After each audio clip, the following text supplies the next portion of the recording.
clear. Y'all.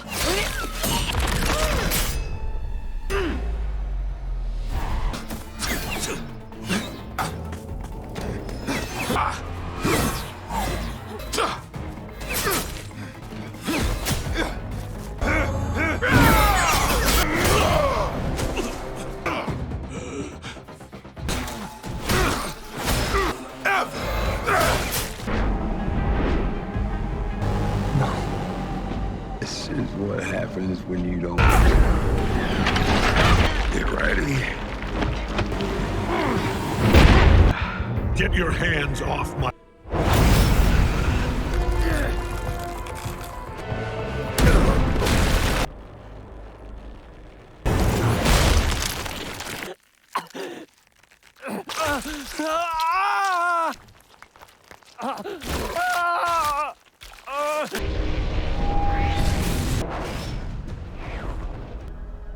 Leave no one. Here.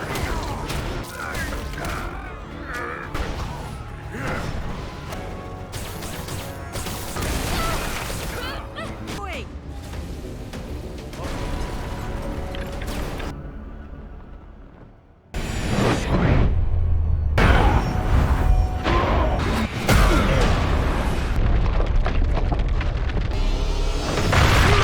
To us.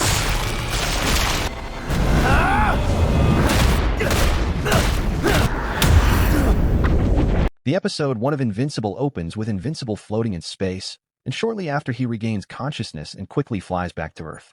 We then see Oliver with Debbie, now looking much older and more grown, and from their Invincible, Oliver and Eve continue saving the world, always showing up whenever they are needed. At the United States Pentagon, Cecil complains about how the world keeps kicking them while they are already down, and just then Donald steps in and offers to help, allowing Cecil to finally get some rest. Now at home, Mark walks in and sees Oliver playing a video game, and immediately tells him that someone has spotted Furnace downtown and he needs to go stop him before he sets something on fire. Oliver complains, saying he just got home, and this leads to an argument between them. Mark then decides to go deal with Furnace alone just as Debbie walks in. As Mark is about to leave, Debbie stops him and says that both him and Oliver have been doing too much lately and that he should at least take the night off, but Mark refuses and insists on going anyway. Now at the Guardians building, Cecil asks the team to come back and rejoin the Guardians. They agree, but only if their pay is increased, and Cecil also makes Britt the new team leader. Rudy has a problem with that, since he believes he should be leading the team, but Cecil reminds him that he walked out on the Guardians before, and this is the result of that. Invincible arrives at the location where he was called, but instead finds Dinosaurus waiting for him. Invincible asks who he is, but Dinosaurus keeps talking about the war and the lives that were lost. A fight breaks out between them, and they engage in a brutal battle. Just as Invincible is about to land the final blow, a human suddenly appears and explains that Dinosaurus takes control of him whenever he wakes up and then begs Invincible for help. In the next scene, Eve is speaking with a new client at Invincible Inc., and Mark arrives shortly after. Later, Mark and Eve's parents sit down together for a meal, and when Mark asks Mr. Wilkins about his job, he responds sarcastically by bringing up the Chicago incident. Mark and Mr. Wilkins then step outside, where they talk about Samantha, and Mr. Wilkins blames the Conquest incident on Invincible, saying the only time Samantha has nearly died were because of him. Later, Mark speaks with Samantha about the dinosaur guy and admits her dad might be right about people getting hurt because of him. Shortly after, he says he is tired, and Eve makes him some coffee. Mark drinks it and says it tastes terrible. Eve agrees and pours it into the sink, saying her coffee has been coming out bad lately, but right after that, the mug and coffee starts slowly melting into the sink. The next scene shows two workers underground checking the system as the pipes are clogged. As they move deeper, they notice there are no rats, which feels strange. They continue further and realize something isn't right, and when they try to escape, they are stopped by a group of infested humans. Both of them get infected, and the leader calmly says that it is time. In the next scene, Universa lands and immediately starts draining power from street lights and nearby homes, asking to be shown the main source, and once she is directed, she moves there right away. The next day, Mark apologizes to Oliver for what happened the previous night, and then we see Paul getting ready for work before running into Mark and Oliver. Oliver teases Paul about the noise he and Debbie make, comparing it to Mark and Eve, and just then Eve walks in and tells Mark that someone is attacking a power station upstate. In the next scene, sequids come out of a drainage system and begin spreading into the city, while Universa is at the power station forcing the workers to increase the machine output to maximum. When they hesitate, she does it herself. We then see Oliver being given a new suit, which triggers flashbacks for Debbie about Nolan. Invincible and Eve arrive at the power station, while Cecil is informed about multiple blackouts and another incident happening elsewhere. Invincible attacks Universa, and she claims her people are dying without energy, but he refuses to listen. They begin fighting, and Eve tries to help, but her constructs keep melting away. Back in the city, more people are infected by the sequids, and it is revealed that the Da had already prepared as agents deploy a containment dome to buy time. The Guardians are then told how to free the humans using a neural disruptor that shocks all sequids within a 10-foot radius. Back at the power station, Eve tries to reason with Universa, but she refuses. As she attacks Eve, Invincible gets back up and takes her staff, but is electrocuted and collapses. Universa says only the Chosen One can wield it, and as she tries to take it back, Eve attacks and knocks her out. Cecil then arrives asking for help, but is told Eve's powers have stopped working. He informs Invincible about the sequid outbreak, and Invincible immediately goes to help. In the next scene, Paul apologizes to Debbie and asks her to leave with him, telling her to take her time, but Debbie quickly agrees, saying she can see a future with him. With Invincible back in the city, he is told there are not enough disruptors. Rudy disobeys orders and goes underground, managing to save one person before being knocked out. When he wakes up, he fights off the infected, saves a few more, and makes it back to the surface. Meanwhile, Invincible has no choice but to start killing the hosts as the containment dome drops to 1%. In the post-credit scene, Donald rushes to Cecil with urgent news, revealing that Conquest has escaped from where he was being held. Invincible Season 4 Episode 2 opens with a machine being sent to Earth, and once it lands, it releases a deadly toxin into the environment. Shortly after, we see a group of young Viltrumites in training, being guided by younger Nolan. He tells them about Emperor Argal, whose statue is still being carved, and explains that he was killed by someone known as the Betrayer. In the next scene, a younger Nolan is being beaten badly by his mother during training, but his father steps in and stops it, telling her that Nolan fought well. After that, Nolan is told to report to the city barracks, where he will receive his uniform and his first assignment, all in the name of making Argal proud. Soon after, things begin to go wrong as several Viltrumites start coughing up blood. It is revealed that the toxin released earlier was made to target Viltrumite DNA. The infection is known as the Scourge virus, and it spreads fast with no cure. The virus wipes out billions of Viltrumites, leaving only a small number alive. With so few survivors left, any future offspring will be weak due to inbreeding, pushing their entire race toward extinction. The scene then shifts to Nolan and Alan, where Nolan begins explaining his true mission on Earth. He reveals that he was not sent just to conquer the planet, but to see if humans were genetically compatible with Viltrumites. He explains that Mark's strength proved humans were a match, which is why he later tried to take over the planet after seeing how powerful Mark had become. Not long after, they receive an alert, and Alan welcomes Nolan to Telescria as they sneak in together. Alan reunites with Telia and explains that he had been captured and held in a Viltrumite prison. Just as he is about to introduce Nolan, Telia panics and immediately shoots him. Alan, Telia, and Nolan then go to meet Thetis, who is shocked to learn that only about 50 Viltrumites remain. Nolan is surprised to find out that Thetis is also a Viltrumite, even though he has never heard of him before. Thetis then reveals that while Nolan may not know him, their people call him the Betrayer. Alan later tells Thetis about a weapon Nolan knows that could destroy the Viltrumites, and they all set out to retrieve it.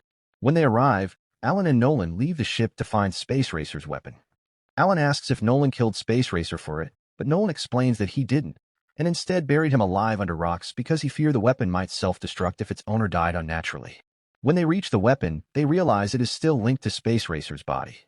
As they try to dig him out, Space Racer suddenly wakes up and attacks them. Alan quickly explains that they are fighting against the Viltrumites and need his help, while Nolan apologizes for leaving him buried for 100 years. In the next scene, they travel to a small planet in search of a Sinlac beetle. Nolan explains that the beetle's shell contains a compound that makes Viltrumites more vulnerable to damage. They continue moving from one planet to another, collecting anything useful against the Viltrumites, although not every attempt works.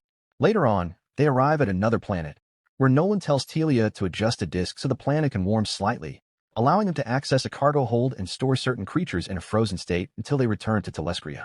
As Telia tries to pass the instructions, the ship's captain claims he understands and suddenly destroys the disk. This causes the creatures to start waking up, and they rush to move them into the ship before they fully thaw. But one of the beasts breaks free and attacks Nolan. As more creatures begin waking, Telia demands control of the ship and uses it to block out the sun, making the planet cold again and freezing the creatures once more. After everything settles, Nolan begins to feel conflicted, realizing that helping Alan could lead to the extinction of his own people. They eventually return to Telestria and report back to Thetis, who mentions that he recently met with Space Racer and that he is ready to continue fighting and has pledged his support. After dismissing Alan and Telia, Thetis speaks privately with Nolan and asks if their efforts will be enough. Nolan responds that even with fewer numbers, Viltrumites are still extremely powerful, and many conquered planets will continue to support them out of fear. Thetis then asks Nolan to join the fight alongside Mark, but Nolan refuses. Thetis then takes Nolan to a hidden location and shows him an improved version of the Scourge virus, explaining that if released, it would wipe out the remaining Viltrumites completely. Nolan is shocked and asks how he got it, and Thetis admits that he was the one who created the original virus. Angry, Nolan attacks him, and Thetis explains that he killed Emperor Argol believing it would change their people, but instead it made them worse, forcing him to take more drastic action. Nolan then demands that the virus only be used as a last resort, and Thetis agrees, saying he will only release it if there is no other option. After that, Nolan leaves to go find his son. In the post-credit scene, we see Conquest begging Thragg to kill him for failing his mission, but Thragg refuses, saying he will not reward failure. That brings episode 2 to an end. If you want more episodes, like and subscribe. Episode 3 of Invincible continues as we shift to Titan, who arrives at a bar to meet Machine Head about Mr. Lu's return. Machine Head warns that Lu is coming for both of them, but he isn't too worried since his position in the Order protects him. He offers Titan a place with them, promising safety, but it would mean going back to his old life, and Titan refuses immediately. Elsewhere, Cecil and Donald talk about Mark's recent behavior. They've both noticed he's changing, becoming more aggressive in fights and even going for lethal blows, something he used to avoid. Cecil is clearly concerned, believing everything Mark has been through is starting to affect him. At the same time, Rex is in the shower when he suddenly starts choking and coughs up another sequid. He quickly grabs a nearby shield to defend himself, but the creature attacks before he can react. Monster Girl arrives just in time and kills it. Shaken, Rex admits it feels like they're not really ending these threats, just delaying them. Meanwhile, Mark is at home struggling mentally, going through a panic attack in his kitchen as everything he's done starts catching up to him. He tries to call Eve, but she doesn't answer. Eve, unaware of his calls, is in an open field trying to use her powers, but something is wrong as everything she creates breaks down and dissolves almost instantly. Frustrated, she keeps trying without realizing Mark is trying to reach her. Back at Mark's house, Donald shows up and knocks, asking him to come talk to Cecil. Elsewhere, Titan is at the park with his family, surrounded by security, but the moment is cut short when a silent assassin takes out his guards one by one. Titan senses it just in time and tells his family to run while he faces the attacker. After a long fight, Titan manages to overpower and kill the assassin. Later, Debbie returns home and is welcomed by Oliver. She jokes about how fast he's growing, saying he might catch up to Mark soon, but Oliver is more worried about Mark. Debbie reassures him, saying the best they can do is support him through everything. Back at the Da, Mark meets Cecil, and they talk about the Sequid situation. Cecil shares his concern, not just about what happened, but about Mark himself, saying decisions like that shouldn't fall only on him and that he wants to be involved going forward. During their talk, Sinclair walks in and awkwardly tries to apologize for what he did to Mark's friends. After he leaves, Mark questions why Cecil still keeps him around. Frustrated, Mark ends the conversation and flies off. Shortly after, Donald asks Cecil if he plans to tell Mark the truth about Conquest, but Cecil says no. Not long after, Mark gets home and finds Eve crying. She admits something is wrong, her powers aren't working properly, and she's even scared to fly.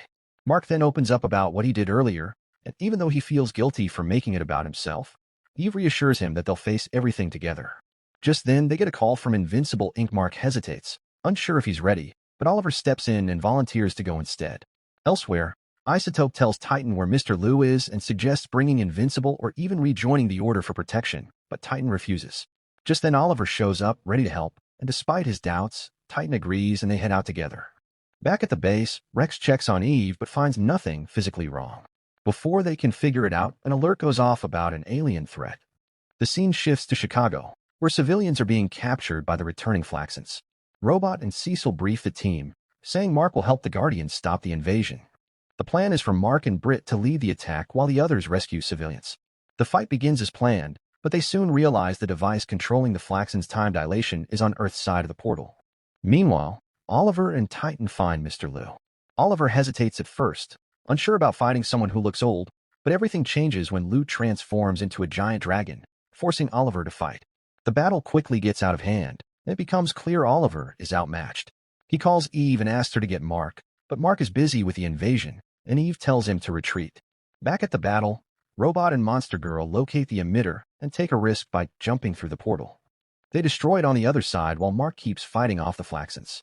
Seeing how large the invasion is, Rex suggests taking the fight to their world, but a Flaxen lieutenant suddenly comes through and destroys the portal, leaving Rex and Monster Girl stranded. At that moment, Mark finally gets Eve's message about Oliver and rushes to him. Just as the dragon is about to finish him, Mark arrives in time and stops it. Together, Mark and Oliver to defeat Mr. Lou's dragon form. After Lou escapes, Mark turns on Titan, angry that Oliver was put in danger, but Oliver calms him down. Later at home, Debbie treats Oliver's injuries while Mark and Eve talk about everything, including the team being stranded and Eve's powers. They even consider going to Cecil for answers. Elsewhere, Titan returns to the Order and finds out that Mr. Lou has taken back his position. In the mid-credit scene, Mark wakes up suddenly and notices Eve isn't beside him. He finds her in the bathroom, where she quietly says she'll be back soon, but she is staring at a positive pregnancy test. Invincible Season 4 opens with Art talking to Mark. He confesses something heavy from his past, including how he killed Russ and how he once nearly killed Titan after Oliver got into trouble. Mark listens quietly before handing Art back his costume, saying he doesn't feel like he deserves to keep it anymore. In return, Art also gives back Mark's other suit and tells him he can always come back for it if he needs it again. Soon after, Mark gets a call from Eve about a job. The scene shifts to Volcanica fighting Domina in a brutal battle. Volcanica first unleashes Magmanites to attack, then joins the fight herself.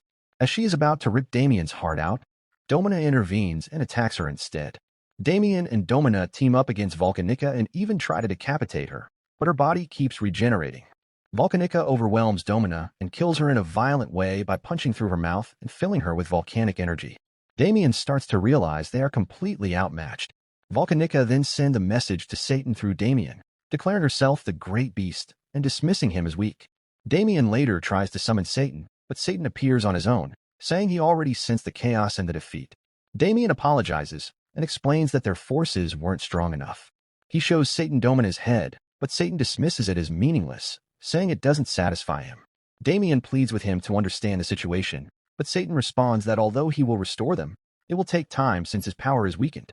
He takes Domina's head, saying she will be useful again in restoring his throne. Damien suggests trying a different approach instead of repeating the same failed ritual, but Satan insists it has never worked before. Satan then restores Domina and the others. After this, Mark is summoned using Omni-Man's blood. Satan is disappointed, expecting Omni-Man instead of Mark. Damien explains that Mark is needed for something important. The story shifts again as Riley becomes possessed by Kahor. Mark is then introduced to Satan and immediately attacks him, thinking he was brought there to fight. Mark is shocked to discover that hell is real. Damien explains the situation, telling him Satan is not the enemy, and that without him, Earth itself would not survive. He also warns that Volcanica plans to release dangerous creatures onto the surface, which would wipe out humanity. Mark asks what he gets in return if he helps, and Damien says the pain will be handled by them. Satan then explains that he will restore the Dark Blood clan, but Mark must retrieve something that can restore his full power, his molten crown. The crown, forged from pain, was cast into a bottomless pit by Volcanica, and no one has been able to retrieve it. Mark and Damien descend into the pit. Mark questions Damien about his helmet and the way he retracts it when speaking. At the bottom, Mark battles a three-headed creature and sends Damien back up for safety. Later, Damien returns, and Mark shows him the recovered crown. Mark brings the crown back to Satan, but transforms into a far more powerful form once he wears it. Mark prepares to leave, but Damien asks him to help one more time to stop Volcanica. Domina also wants to join, but Damien refuses, telling her to rest. She instead gives Mark her weapon, saying their father wants him to carry it. Volcanica is then shown preparing for the ritual. Damien instructs Mark to bring Satan to her location. Mark helps clear out the Magmanites so they can face Volcanica directly. In the fight, Volcanica grows stronger and eventually defeats Damien and Satan. She reveals she allowed everything to happen so they would lead Satan straight to her. Mark steps in, fighting back and knocking her head off, but her body continues regenerating. She then dissolves into magma and releases vile creatures, which Mark destroys. Satan urges them to continue the torture ritual before more of the creatures escape. Afterward, they prepare to send Invincible back to Earth. Elsewhere, William celebrates Eve's pregnancy, but Eve admits she is not ready to have a child. Back with Art, Mark returns to collect his costume. At home, Debbie tells Mark and Oliver about her relationship with Paul and their plan to sell the house and move. Oliver complains about Paul, but eventually agrees on the condition that he gets to choose his room first. Mark later tells Eve about hell and its reality. Before Eve can reveal her pregnancy, they are interrupted by Omni-Man and Alan, who arrive with urgent news. They warn Mark that war is coming and they need his help. The episode ends on Earth with Damien being informed that Volcanica plans to bring war to the surface. He is ordered to investigate what humans have done to provoke her and report back to Satan. Season 4, Episode 5 of Invincible begins with Alan speaking to Eve while Mark is having a separate conversation with Nolan. Eve asks Alan whether Nolan has truly changed, and Alan assures her that Nolan saved his life and is now willing to go to war against his own people, which says a lot about his transformation. At the same time, Nolan explains to Mark why he originally came to Earth and reminds him that the Viltrumites will always remain a threat. Mark admits that after Nolan was taken away on Thraxa, he assumed he was dead. Nolan responds that he actually wanted to die back then, and nearly did, until Alan convinced him there was still a chance to make things right. He tells Mark he intends to spend whatever time he has left fixing his past mistakes, and that the coming war is part of that. Nolan asks Mark to join the fight, and although Mark is uneasy about what the Viltrumites could do if they reach Earth, he agrees, seeing no real alternative. When Mark asks about their departure, Nolan tells him the trip to Telescria will take 2 weeks, so they need to leave immediately. Nolan later speaks with Alan and asks him to track down Tech Jacket. After that, he briefly discusses Debbie with Mark, saying he owes her an apology. Nolan then goes to Debbie's house. He notices there is no sign she is home and is about to leave when she opens the door. He apologizes for everything, explaining that even after centuries of life, the years he spent with her made him feel human. Debbie, however, is still hurt and tells him what he did cannot be undone. She reminds him that shortly after leaving, he had Oliver with Andressa. Nola tries to explain that Andressa meant nothing to him and that he still misses Debbie, but that only makes things worse. Debbie hits him in anger and injures her hand in the process. Bleeding, she asks if she was ever just a pet to him. Nolan insists she wasn't, but she orders him to leave, and he walks away quietly. The story shifts to Tech Jacket in the middle of a battle, where she defeats her opponent. Afterward, her father informs her that Alan is there to see her.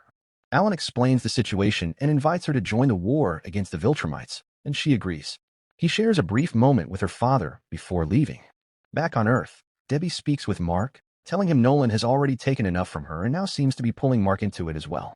Mark explains he isn't doing it for Nolan, but because it is the best chance to stop the Viltrumites. Oliver enters and learns Nolan had visited. He becomes angry that Nolan left without seeing him and insists on joining the mission. Mark hesitates, but Oliver pushes back, saying he doesn't want to repeat past mistakes. Later, Mark, Eve, Paul, Oliver, and Debbie share a quiet family-style dinner. Afterward, Nolan unexpectedly visits Art and invites him out for a drink. Art is surprised, especially seeing how worn Nolan has become. During their talk, Nolan brings up Oliver and admits he doesn't want to damage him the way he did with Mark. He also asks about Paul, and Art explains that Paul has brought stability and happiness to Debbie and the children. Art eventually leaves, and Nolan tells him that if he survives what's coming, he will commission him again. Art replies that he only makes suits for heroes now. That night, Mark and Eve lie in bed talking about how they met. They also wonder about Robot and Amanda, and Mark reassures her they will find them again. Mark asks what she was going to tell him earlier, but Eve avoids the question. Before they sleep, she quietly tells him not to die. The next day, Mark and Oliver say their goodbyes to Eve, Paul, and Debbie before boarding the ship. Nolan grows impatient waiting, but is informed that Mark and Oliver are approaching. When Oliver boards and comes face to face with him, Nolan expresses concern that Oliver could die in the war. Mark steps in, explaining it was a family decision and reminding Nolan that Oliver once admired him, giving him a chance to do better this time. As the ship begins its 2-week journey to Telescria, Cecil notes that Earth is experiencing its first period in 20 years without Viltrumite presence. On board, everyone is encouraged to bond, but Oliver keeps his distance from Nolan. Alan later notices Nolan's strange behavior and discusses it with Mark. Suddenly, Tech Jacket rushes in, warning that the ship's engine core is malfunctioning.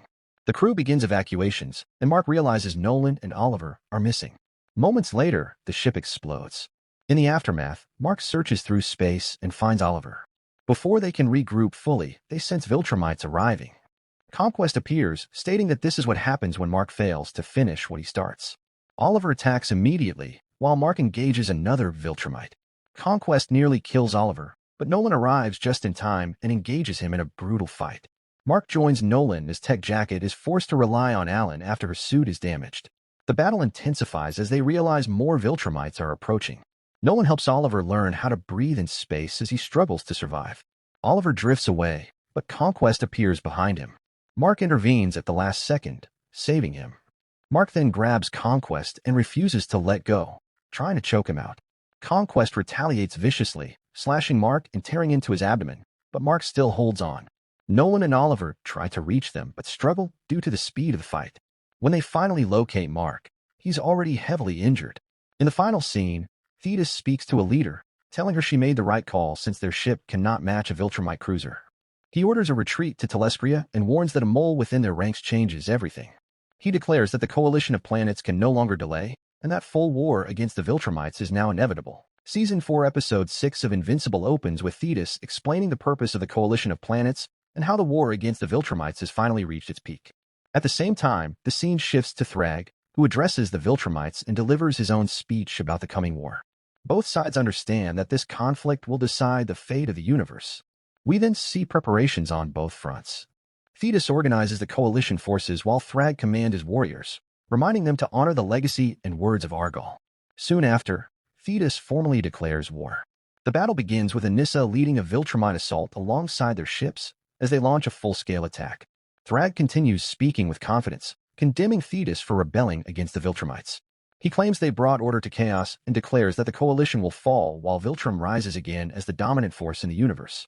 Meanwhile, Omni-Man is seen burying Conquest. Oliver disagrees with the act, calling Conquest a monster who almost killed him and Mark. Mark is shown recovering from his injuries, still in a weakened state. Omni-Man explains they are deep within Viltrumite space, and moving Mark right now would be too risky.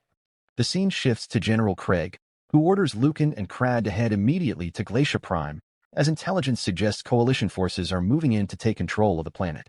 Lucan reports that Conquest, Omni-Man, and their allies are still missing, but Craig dismisses it for now, saying they will deal with them later. For now, success at Glacia Prime could still earn them the Regent's favor. Alan and Zoe overhear the orders and realize Glacia Prime may be their chance to escape. Elsewhere, Omni-Man is shown hunting a creature to feed Mark. He offers some to Oliver, but Oliver refuses. Later, Omni-Man trains Oliver, insisting they use the time to prepare for the coming war. Oliver claims he already knows how to fight, so Omni-Man challenges him to prove it. Oliver attacks, but none of his strikes land.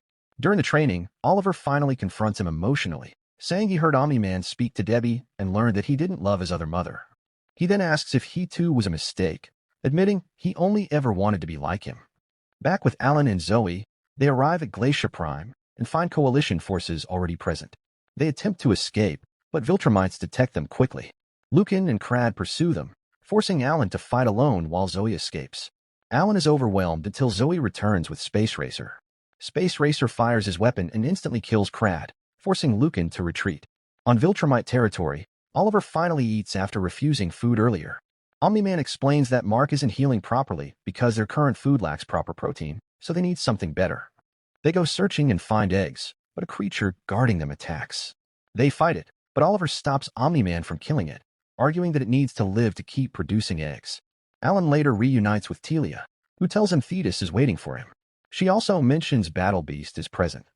When they meet Thetis, he thanks Alan and Zoe for returning, calling them key to the fight against the Empire.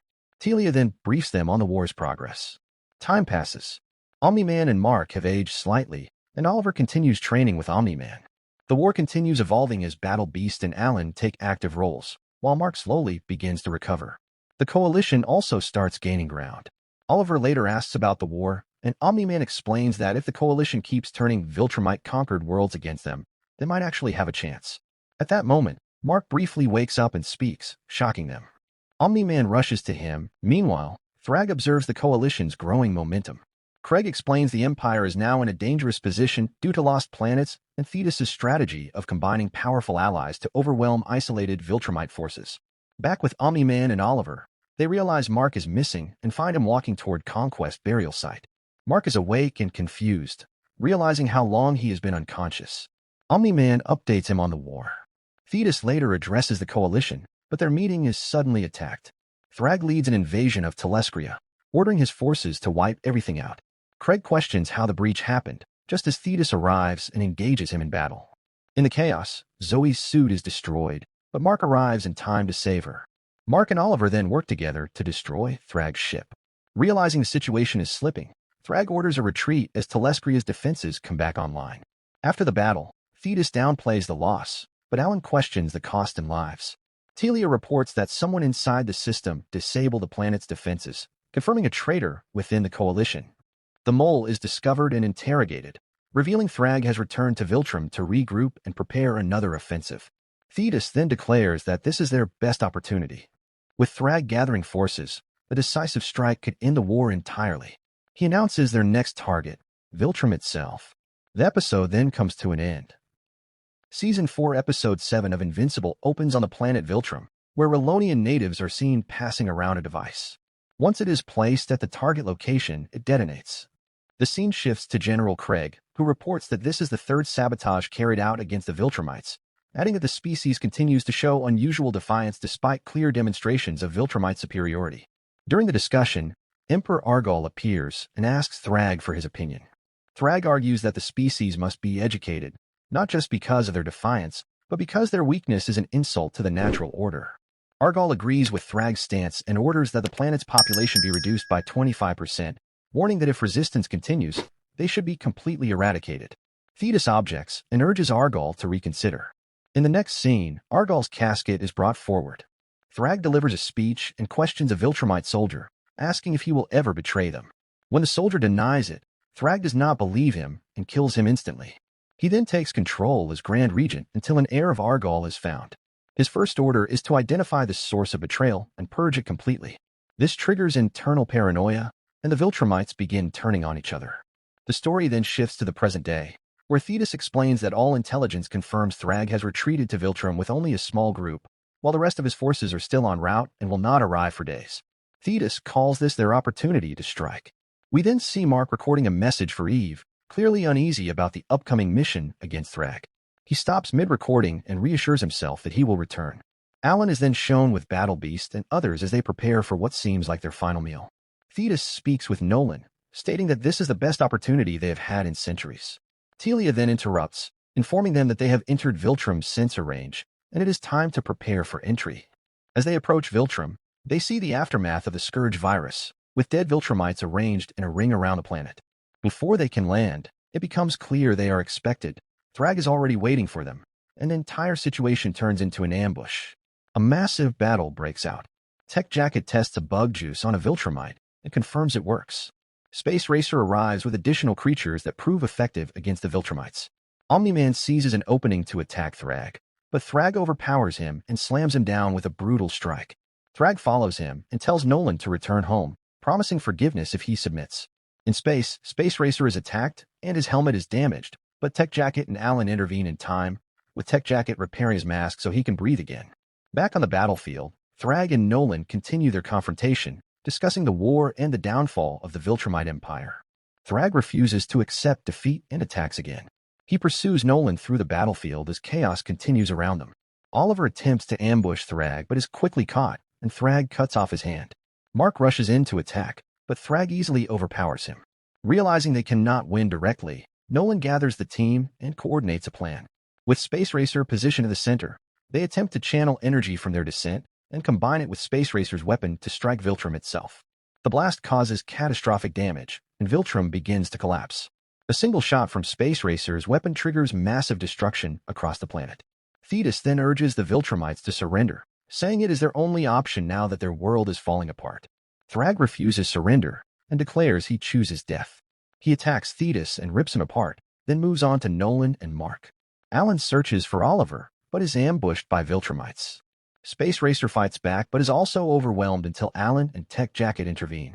Space Racer manages to escape after killing his attacker with his weapon. Back with Mark and Nolan, they attempt to fight Thragg together while discussing how to stop him. Thragg suddenly appears and fatally injures Nolan, tearing through him in a brutal attack. Mark rushes him in anger, but Thragg easily overpowers him, grabbing his head and crushing his eyes. General Craig arrives and demands that Thragg kill Mark immediately, blaming him for the destruction of Viltrum. Thragg refuses, stating there are too few of them left to waste lives, and leaves Mark alive. Telia later finds Mark and Nolan. In the next scene, Mark regains consciousness and asks how long he has been out. Alan tells him it has been a couple of weeks. Mark immediately asks about Nolan and Oliver. Alan takes him to see them and confirms they are still alive. Mark questions why Thragg spared them, and Alan explains that they have something bigger planned. Alan later delivers a speech after stepping into Thetis' role following his death. General Telia reports that search teams have been scanning sector by sector, but have found no trace of the missing Viltrumites. Mark then realizes the truth: they have gone to Earth. The episode ends there. The episode 8 of Invincible opens with Thragg and the other Viltrumites making their way to Earth, and as soon as they arrive, they begin destroying everything in sight. We see humans getting killed while Thragg watches from above before finally joining in, but just as things get worse, it is revealed that everything happening is just Mark Grayson imagining a possible future. Nolan Grayson then tells Mark not to worry, saying there is nothing they can do until they return home. Shortly after that, Zoe walks in and asks what their plan is if the Viltrumites are already on Earth, but no one really answers her, which shows they do not actually have a clear plan. We then shift to Alan the alien, who complains that he looks ridiculous in the outfit he is wearing, but Telia tells him he actually looks regal. It becomes clear that Alan is trying to step into the role left behind by Thetis. Right then, an announcement is made that they are entering Earth's solar system. Nolan immediately orders the ship to stop behind the moon and instructs them to go down to Earth quietly. He also says that if Thragg and the others are already there, they should send the ship back to Telescria to organize a resistance. But while Nolan is still talking, Mark leaves on his own. Mark arrives on Earth and carefully checks the area, only to realize that the Viltrumites are not there. He then goes to see Debbie Grayson, but things take a strange turn as he suddenly hallucinates Thragg killing her right in front of him before snapping back to reality. Later, Debbie meets Nolan and confronts him angrily for allowing Oliver Grayson to get hurt. Nolan tries to get her to stop acting like she does not know him, but Debbie has clearly already made up her mind about him. In another scene, Zoe meets with her dad, while Mark meets Samantha Eve Wilkins, and she gets emotional when she sees him again. She then tells Mark that her powers have returned, but she is still nervous about using them, so she is focusing more on her classes for now. We then move to Cecil Stedman and D.A. Sinclair, who are testing an invention meant to bring back Robot and Monster Girl. However, everything goes wrong, and instead of success, they end up summoning a dangerous creature. Cecil quickly tells Donald Ferguson to shut it down, and after struggling for a moment, Donald manages to stop it and save Sinclair. After that, Cecil decides to cancel the entire project, saying Robot and Monster Girl will have to find their own way back. Next, we see the Coalition, and they are furious about the disappearance of the Viltrumites. Alan has to step in and calm them down as they argue that even a small number of Viltrumites is still too dangerous, and none of their worlds will be safe until the entire race is wiped out. Back at school, Mark meets with William Clockwell, and they talk about the ongoing war, but it is clear that Mark is still not okay as he continues to see things that are not real. Meanwhile, Debbie is now with Paul, and she is upset that they left Oliver behind while returning to Earth.